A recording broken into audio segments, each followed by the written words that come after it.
Shalom, welcome to this week's Dvar Torah on Sedra Kedoshim. Different people are entertained by different things. I find superstitious practices entertaining. Superstition is an irrational belief arising from ignorance or fear. There are superstitions for almost all aspects of our daily lives, and most have unknown origins, and almost all are ridiculous. One of my favorite superstitions is the belief that it's bad luck to exit a house from a different door than one entered it. I enjoy picturing a scared, neurotic person inconveniencing themselves, trying to find a different door than the one they came in. In this Dvar Torah, I'd like to examine superstition.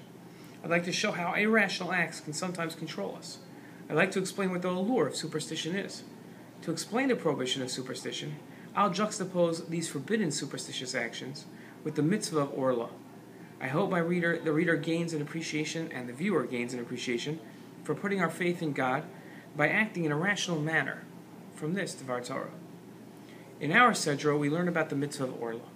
When you will enter the land and you will plant any food-bearing tree, you shall regard its fruit as forbidden, the Torah says, and it continues.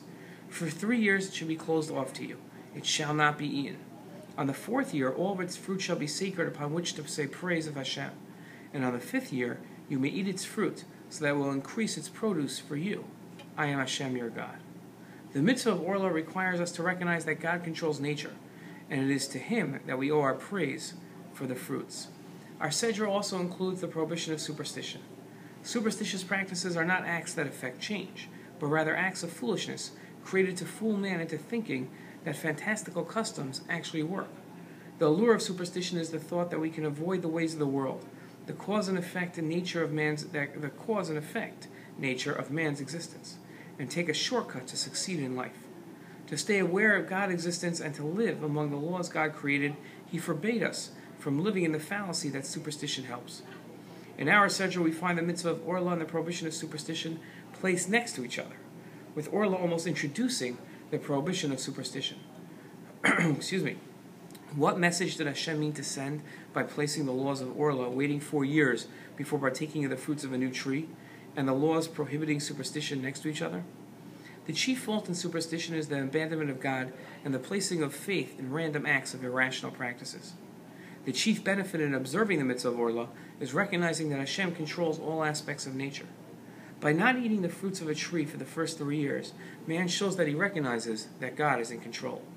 In our own lives, the balance between controlling our destiny and wishing for a magical solution to all of life's challenges is difficult to manage. We recognize the need to work within the rules of cause and effect to succeed, yet at the same time, we dream of the easy life.